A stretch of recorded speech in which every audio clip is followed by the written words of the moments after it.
then I am very, very curious because, you know, if I were an entity, let's say a government entity that were dispatching these men in black, and that's just sort of a little setup there, I wouldn't be so concerned about it anymore because there are so many reports of flying objects now that to send men in black, it seems to me, would just punctuate and enhance the sort of an infiltration.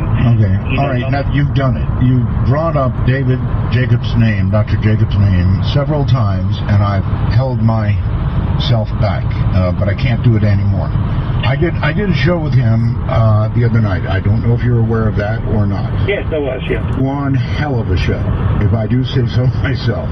And what he described was an alien invasion, Nick, and maintains that we are in the middle of that invasion right now by creatures that are part human and part not human, and that these creatures have the ability to read minds, and that this invasion is going along quite swimmingly.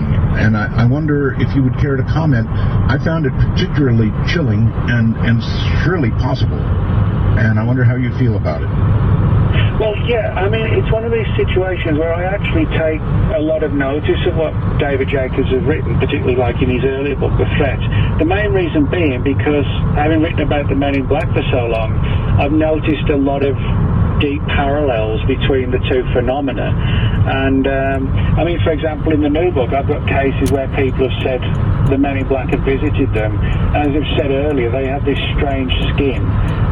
Some witnesses said they lack pores, or, you know, there's not a single line on their face at all. As bizarre as it sounds, some of the Men in Black are described as clearly wearing wigs, and in some cases where it looks like they've got sort of like makeup on to even try and make their skin look more healthy and human looking. So you get a lot of really bizarre things like this, you know, and if it was people making it up, I think they would make up something along the lines of, you know, the Will Smith, Tommy Lee Jones movie image, because that's a popular culture image. They wouldn't be making up bizarre stories like this, which you can find all across the planet. And so a lot of the stories I get do actually sort of eerily parallel these stories of human and alien hybrids that kind of look like us, but if you're walking down the street late at night and the person or the thing has got the collar turned up and the hat's on, you probably wouldn't notice too much. You see them in the daylight and you bump into them by mistake, and for a second or two you get a good look at them, then you might think, wow, has that person got a strange genetic condition or something like that? So in other words, it's not out of reason that the creatures you're describing, I use that word instead of humans, the creatures you're describing could be very much like what Dr. Jacobs is describing. Oh yeah, I mean, you know, the whole issue of the camouflage, you know, the sunglasses and moving about in the streets.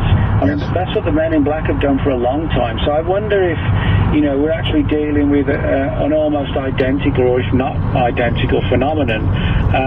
But there's had different ways over the years of targeting us. Now, you know, the stuff that David talks about is more along, you know, like a large-scale infiltration. Yes. Back in the 50s and 60s, you know, the reports weren't on that scale, so that, in one respect, you could make a case, I guess, that the Men in Black were more of like the initial front line that first went out. All right, well, imagine this for a moment, Nick, excuse me, but if their original mission, as we touched on at the beginning, was to squash UFO reports, that's reports of ships in our atmosphere. Now, imagine how important to the same group it would be to squash of an actual